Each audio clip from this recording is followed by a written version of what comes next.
कहानी सती मुंशी प्रेमचंद जी की बहुत ही प्रसिद्ध कहानी है। आपको ज़रूर पढ़नी चाहिए। उनकी कहानियों से हमें बहुत ही अच्छी शिक्षा मिलती है और बहुत ही रोचक भी होती हैं।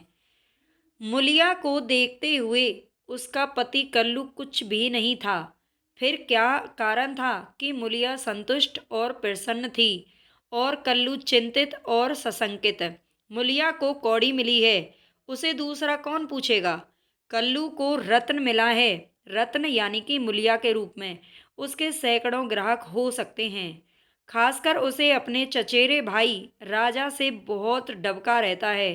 राजा रूपवान है, रसिक है, बातचीत में कुशल है, स्त्रियों को रिझाना जानता है। इससे कल्लू मुलिया को बाहर नहीं निकलने देता।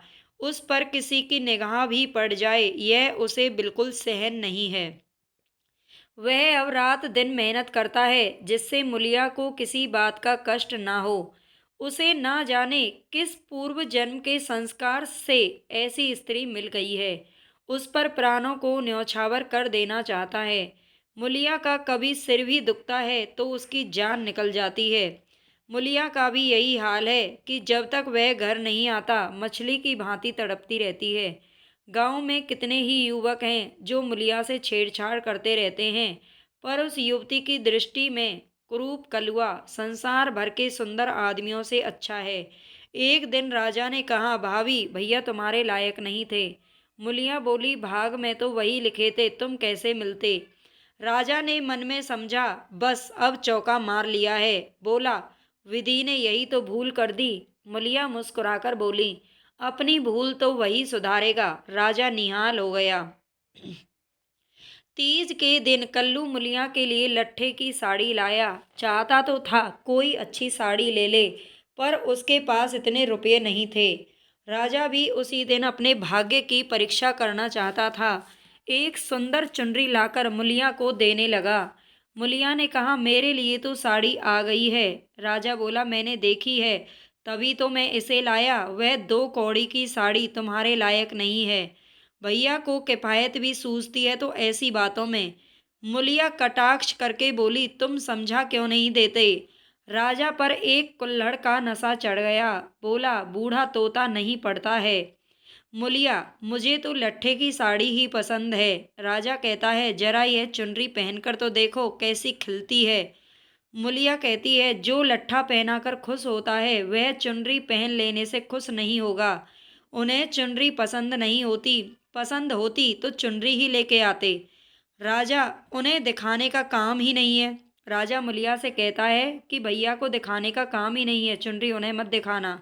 मुलिया आश्चर्यचकित यानी कि विस्मय से बोली, मैं क्या उनसे बिना पूछे ले लूंगी। राजा, इसमें पूछने की कौन सी बात है, जब वह काम पर चला जाए तो पहन लेना, मैं भी देख लूंगा।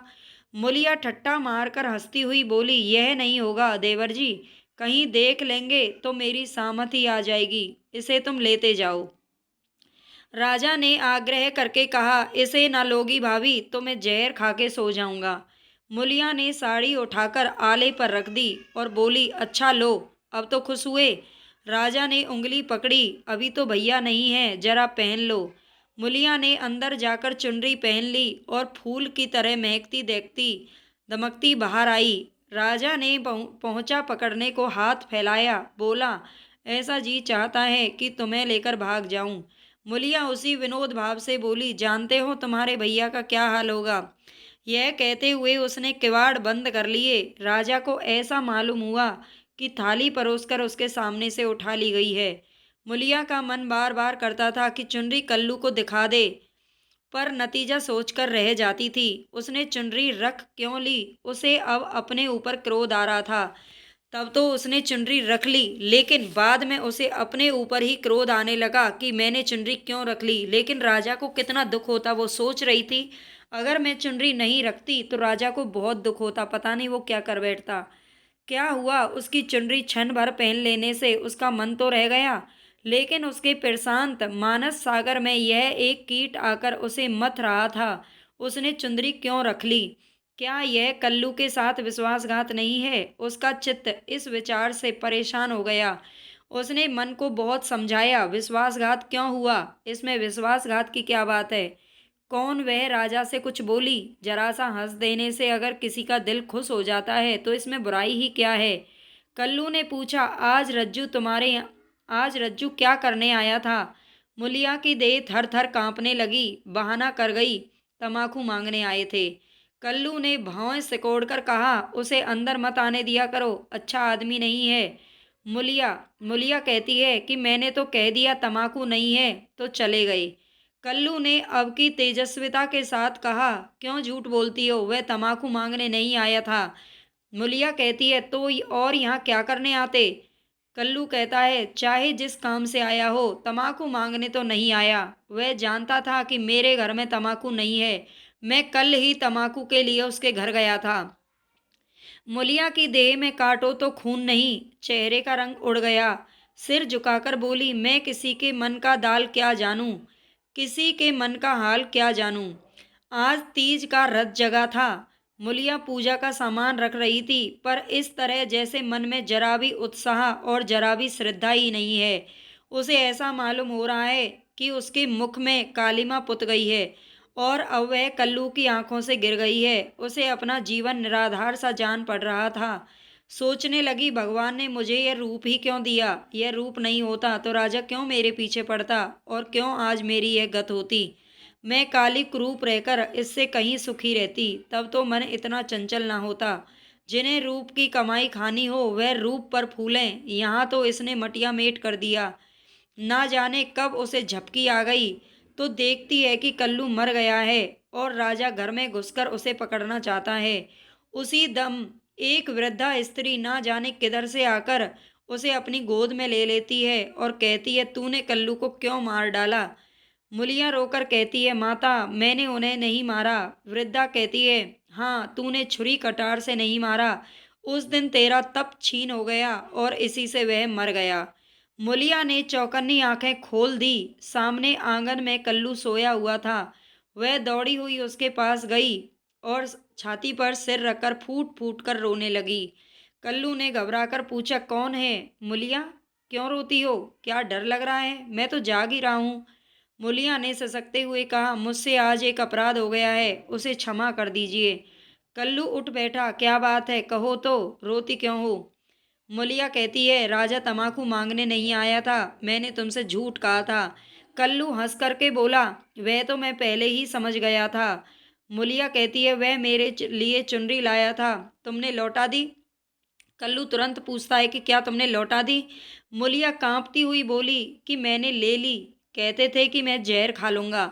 कल्लू निर्जीव की भांति खाट पर गिर पड़ा और बोला, तो रूप मेरे बस का नहीं है, देव ने कुरूप बना दिया तो सुंदर कैसे बन जाऊं। कल्लू ने अगर मुलिया को खौलते हुए तेल में डाल दिया होता तो भी उसे इतनी पीड़ा नहीं होती। कल्लू उस दिन से कुछ खोया खोया सा रहने लगा। जीवन में ना वह उत्साह रहा और ना ही आनंद। हंसना बोलना बिल्कुल भूल सा गया। मुलिया ने उसके साथ जितना विश्वासघात किया था उससे कहीं ज्यादा उसने समझ लिया, और यह भ्रम उसके हृदय में केवड़े के समान चिपट गया। वह अब वह घर अब उसके लिए केवल लेटने बैठने का स्थान था और मुलिया केवल भोजन बना देने वाली मशीन। आनंद के लिए वह कभी कभी ताड़ी खाने चला जाता या चरस के दम लगाता था। मुलिया उसकी दशा देख देख कर अंदर ही अंदर कुढ़ रही थी। वह उस बात को उसके दिमाग से निकाल देना चाहती थी, इसलिए उसकी सेवा और मन लगाकर करने लगी। उसे प्रसन्न करने के लिए बार बार ये कोशिश करती, पर वह जितना ही उसको खींचने की चेष्टा करती थी उतना ही वह उससे विचलता था, जैसे कोई कटिए में फंसी हुई मछली हो। उधर राजा जिस अंग्रेज के यहाँ खानसामा था उसका तबादला हो गया और राजा उसके साथ चला गया था। नहीं तो दोनों भाइयों में से किसी ना किसी का जरूर खून हो जाता। इस तरह साल भर बीत गया। एक दिन कल्लू रात को घर लौटा तो उसे तेज बुखार था। दूसरे दिन उसकी देह में दाने निकल आए। मुलिया ने समझा माता है, मान मनौती करने लगी, मगर 4-5 दिन में ही दाने बढ़कर आंवले पड़ गए और मालूम हुआ कि यह माता नहीं है, उपदंश है। कल्लू के कलुषित भोग विलास का यह फल था। रोग इतनी भयंकरता से बढ़ने लगा कि आंवलों में मवाद पड़ गई और उनमें से ऐसी दुर्गंध उड़ने लगी कि पास बैठते भी नाक फटती थी। देहात में जिस प्रकार का उपचार हो सकता था वह मूलिया कर रही थी, पर कोई लाभ नहीं हुआ और कल्लू की दशा दिन पे दिन बिगड़ती जा रही थी। उपचार की कसर वह अबला अपनी स्नेहमय सेवा से पूरी करती थी। उस पर गृहस्थी चलाने के लिए अब मेहनत मजूरी भी करनी पड़ रही थी। कल्लू तो अपने किए का फल भोग रहा था। मूलिया अपने कर्तव्य का पालन करने में मरी जा रही थी। अगर कुछ संतोष था तो यह कल्लू का भ्रम उसकी इस तपस्या से भंग होता जा रहा था। उसे अब विश्वास होने लगा था कि मूलिया अब भी उसी की है। वह अगर किसी तरह अच्छा हो जाता तो फिर उसे दिल में छिपा कर रखता और उसकी पूजा करता। एक दिन प्रातः काल का समय था। मूलिया ने कल्लू का हाथ मुंह धुलाकर दवाई पिलाई और खड़ी पंखा डुला रही थी कि कल्लू ने आंसू भरी आंखों से देखकर कहा, मूलिया, मैंने उस जन्म में कोई भारी तप किया था कि तू मुझे मिल गई। तुम्हारी जगह मुझे दुनिया का राज मिले तो भी ना लूं। मूलिया ने दोनों हाथों से उसका मुंह बंद कर दिया और बोली, इस तरह की बातें करोगे तो मैं रोने लग जाऊंगी। मेरे धन्य भाग कि तुम जैसा स्वामी मिला। यह कहते हुए उसने दोनों हाथ गले में डाल दिए और लिपट गई। फिर बोली, भगवान ने मुझे मेरे पापों का दंड दिया है। कल्लू ने उत्सुकता से पूछा, सच कह दो मूला, राजा और तुम में क्या मामला था? मूलिया ने विस्मित होकर कहा, मेरे और उसके बीच कोई और मामला हुआ हो तो भगवान मेरी दुर्गति करें। उसने मुझे चुनरी दी थी, बस वह ले ली थी। फिर मैंने उसे आग में जला दिया, तब से मैं उससे नहीं बोली। कल्लू ने ठंडी सांस खींचकर कहा, मैंने कुछ और ही समझ रखा था। ना जाने मेरी मति कहाँ हर ली गई थी। तुम्हें पाप लगाकर मैं आप पाप में फंस गया और उसका फल भोग रहा हूँ। उसने रो रो कर अपने दुष्कृत्यों का पर्दा खोलना शुरू किया और मूलिया आंसू की लड़ियां बहाकर सुनने लगी। अगर पति की चिंता ना होती तो उसने विष खा लिया होता।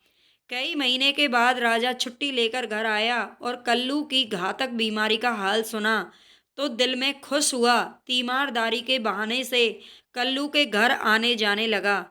कल्लू उसे देखकर मुंह फेर लेता था, लेकिन वह दिन में 2-4 बार उसके घर पहुंच ही जाता। एक दिन मूलिया खाना पका रही थी कि राजा ने रसोई के द्वार पर आकर कहा, भाभी, क्यों अब भी मुझ पर दया नहीं करोगी? कितनी बेरहम हो तुम। कई दिन से तुम्हें खोज रहा हूँ पर तुम मुझसे भागती फिर रही हो। भैया अब अच्छे नहीं होंगे, इन्हें गर्मी हो गई है। इनके साथ क्यों अपनी जिंदगी खराब कर रही हो? तुम्हारी फूल सी देह सूख गई है। मेरे साथ चलो, कुछ जिंदगी की बहार उड़ाएंगे।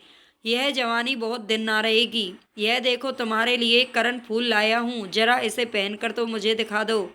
उसने करण फूल मूलिया की ओर बढ़ा दिया। मूलिया ने करण फूल की तरफ देखा भी नहीं, चूल्हे की ओर ताकती हुई बोली, लाला, मैं तुम्हारे पैरों पड़ती हूँ, मुझे मत छेड़ो। यह सारी विपत्ति तुम्हारे द्वारा ही लाई गई है। तुम ही मेरे दुश्मन हो, शत्रु हो। फिर भी तुम्हें लाज नहीं आती। कहते हो भैया अब किस काम के हैं।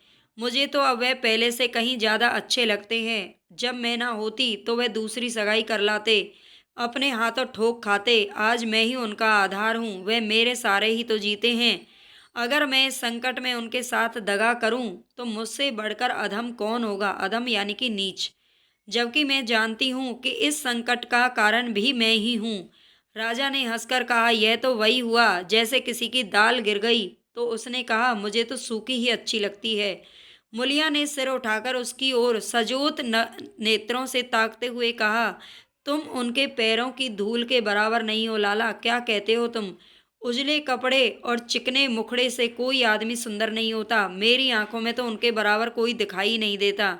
कल्लू ने पुकारा, मूला, थोड़ा पानी दे। मूलिया पानी लेने दौड़ी। चलते चलते करण फूल को ऐसा ठुकराया कि राजा के दिल के टुकड़े हो गए। तो ये सती कहानी है मुंशी प्रेमचंद जी की। कहानी अच्छी लगी हो तो लाइक सब्सक्राइब जरूर कर देना और अपने दोस्तों के साथ शेयर कर देना।